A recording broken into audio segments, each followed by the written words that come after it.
नमस्कार दोस्तों, हमारे YouTube चैनल में एक बार फिर आपका स्वागत है। आज मैं आपके लिए पर्यावरण से संबंधित 25 प्रश्न का एक टेस्ट लेकर आया हूं, जो कि संविदा वर्ग 3 के लिए बहुत ही इंपॉर्टेंट है और इसी टाइप के पैटर्न पर क्वेश्चन आपसे पूछे जा रहे हैं। तो चलिए एक एक करके हम बात करेंगे। यहाँ पर 25 क्वेश्चन का टेस्ट है, तो आपको अपने से पहले आंसर लगाना है, उसके बाद मैं आंसर बताऊँगा आपको। तो थोड़ी सी स्पीड रहेगी, तो आप आंसर को पहले क्वेश्चन आएगा तो उसको रोका लें, उसके बाद आंसर करें और आप चेक करें कि कितने मार्क्स आपके आ पाते हैं। तो चलिए हम स्टार्ट करते हैं। जो भी नंबर आपके आए आप प्लीज़ कमेंट जरूर करें कि 25 में से आपके कितने नंबर आ रहे हैं। पहला क्वेश्चन है, निम्नलिखित में से कौन सा सर्वभक्षी जीव है? तो इनमें से चार में से सर्वभक्षी जीव कौन सा है? सर्वभक्षी इनमें से होगा चील। ये सर्वभक्षी की कैटेगरी में आता है आपका। अगला है, निम्न में से कौन सा पारितंत्र का जैविक घटक है? तो चार में से बताना हमें कि कौन सा पारितंत्र का जैविक घटक होगा। तो मैं थोड़ा सा आंसर स्पीड रखूंगा, तो आप वीडियो को रोका लें, उसके बाद आंसर लगाएं और फिर आगे बढ़ें। तो इनमें से जो अगर हम बात करें जैविक घटक की, तो वो कौन से हैं? पौधे। अगला है, जीवाश्म ईंधन के दहन से कौन सी गैस पैदा नहीं होती? जब जीवाश्म ईंधन जलता है तो इनमें से कौन सी गैस है जो पैदा नहीं होती? क्लियर है? तो पैदा होती कौन कौन सी है? ये तीनों पैदा होती हैं आपकी ऑक्सीजन को छोड़ के। तो आंसर क्या होगा इसका? ऑक्सीजन। तो याद रखना, जब जीवाश्म ईंधन जलता है तो कार्बन डाइऑक्साइड, सल्फर डाइऑक्साइड और कार्बन मोनोऑक्साइड ये आपकी उससे पैदा होती हैं। अगला क्वेश्चन है, पौधों को वर्गीकृत किया जाता है तो किसमें किया जाता है? अपघटकों में, उत्पादकों में, परपोषियों में या उपरोक्त सभी में से? तो बताएं आंसर क्या होगा इसका? तो इसका आंसर होगा उत्पादकों में। अगला क्वेश्चन है, कौन सा प्राणी मांसाहारी है? कौन सा प्राणी इनमें से मांसाहारी है? गाय, बकरी, हिरण, मेढक। तो बताएं क्या होगा इसका आंसर? तो इसका आंसर होगा मेढक। मेढक मांसाहारी है, याद रखना इसको। ऐसे क्वेश्चन भी आपसे पूछे जा सकते हैं। अगला है, कौन सा जीव शाकाहारी है? टिड्डा, जू, खटमल और सांप। इनमें से कौन सा वो जीव है जो आपका शाकाहारी है?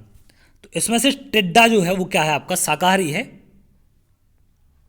अगला है, कौन सा मानव निर्मित परितंत्र नहीं है? तो इनमें से कौन सी वो चीज़ है जो मानव नहीं बनाता जिसको, या मानव निर्मित परितंत्र नहीं है? तो आपको यहां से समझ आ गया होगा, वन। ये मानव निर्मित नहीं होते हैं। अगला क्वेश्चन है,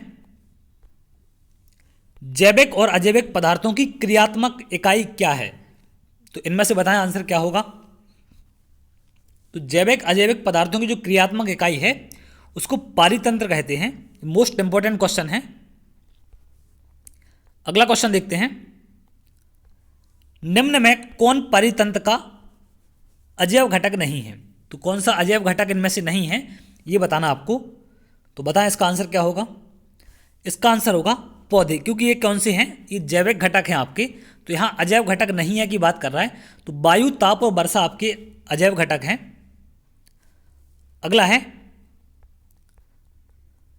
जैव विविधता के विशिष्ट स्थल कौन से हैं? तो जैव विविधता के विशिष्ट स्थल कौन से हैं ये बताना है इनमें से। वन, होटल, कोयले की खानें और पेट्रोलियम कुएं। तो इसका आंसर होगा वन। अगला है, परावैंगनिक किरणें किस प्रकार के कैंसर का कारण बनती हैं? तो गुर्दे का, त्वचा का, मस्तिष्क का या फेफड़ों का? तो ये तो लगभग आप सभी जानते होंगे। त्वचा कैंसर होता है जो परावैंगनिक किरणें सूर्य से आती हैं। ये बहुत बार एग्जाम में पूछा जाता है। अगला है, चिकित्सकीय कचरा किस रंग के कूड़ेदान में डाला जाता है? तो बताएं इनमें से कौन से कलर के कूड़ेदान में इसको डालते हैं? लाल कलर के। अगले क्वेश्चन को बढ़ते हैं, हरे पेड़ पौधे कितने प्रतिशत ऊर्जा ग्रहण करते हैं? ये मोस्ट इंपॉर्टेंट क्वेश्चन है आपका। तो कितने परसेंट ऊर्जा ये ग्रहण करते हैं हरे पौधे? तो इसका आंसर होगा 1%। अगला है, ओजोन संरक्षण दिवस मनाया जाता है, ये आपका क्वेश्चन पूछा जा चुका है। तो ये कब मनाया जाता है? इनमें से 16 फरवरी, 16 अप्रैल, 16 सितंबर और 16 दिसंबर। तो इसका आंसर होगा 16 सितंबर, सी वाला। अगला है, परावैंगनिक किरणें ओजोन को विघटित कर देती हैं। तो ओजोन को किस में विघटित करती हैं? जलवाष्प, ऑक्सीजन, नाइट्रोजन या वर्षा की बूंदों में। तो इसका आंसर होगा बी, ऑक्सीजन में। अगला है, पोषी स्तर में प्रथम पद सदा होता है। तो पोषी स्तर में प्रथम पद सदा कौन सा होता है? तो इसका आंसर होगा पादप। ये पहला पद होता है पोषी स्तर में। कौन सी पोषी स्तर के बाद ऊर्जा लगभग समाप्त हो जाती है? पहले, दूसरे, तीसरे या चौथे? तो जल्दी से आंसर करें। तो जो आपकी पोषी स्तर के बाद ऊर्जा समाप्त होती है वो किसके बाद होती है? चौथे स्तर के बाद। ये बहुत इंपॉर्टेंट है क्वेश्चन। अगला है, उत्पादकों के भीतर जीवों की संस्था कैसी होती है? तो उत्पादकों के स्तर, जीवों की संस्था कैसी होती है? इनमें से बताएं आंसर क्या होगा? तो इसका आंसर होगा बी, सबसे अधिक। अगला है, सबसे अधिक हानिकारक रसायन किस में संचित होता है? मोस्ट इंपॉर्टेंट क्वेश्चन है आपका। कीट में, शेर में, मानव में या पौधे में? तो इसका आंसर आप समझ ही गए होंगे, मानव इसका आंसर होगा। अगला क्वेश्चन है, निम्नलिखित में से कौन सी भौतिक प्रक्रमों का प्रभाव प्लास्टिक पर पड़ता है? तो कौन सी क्या बताना है? कौन सी भौतिक प्रक्रमों का प्रभाव प्लास्टिक पर पड़ता है ये बताना आपको। तो इनमें से किसका पड़ता है प्लास्टिक पर प्रभाव? देखिए, ऊष्मा का भी पड़ता है और दाब का भी पड़ता है। तो इसका आंसर क्या होगा? उपरोक्त दोनों का। अगला है, निम्नलिखित में से कौन कृत्रिम सा पारितंत्र है? तो कृत्रिम सा पारितंत्र इनमें से कौन सा है? तो कृत्रिम सा पारितंत्र इनमें से होगा बगीचा, जिसको आप बना सकते हैं, जिसको आप तैयार कर सकते हैं। कृत्रिम की बात हो रही है यहां पर। अगला है, निम्नलिखित में से कौन आहार श्रृंखला का निर्माण करते हैं? तो इनमें से कौन करते हैं आहार श्रृंखला का निर्माण?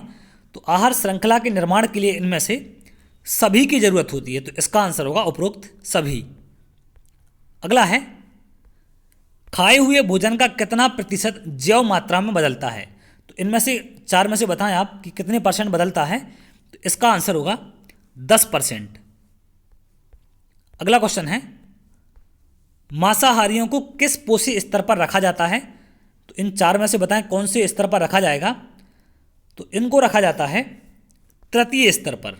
मोस्ट इंपॉर्टेंट क्वेश्चन है ये।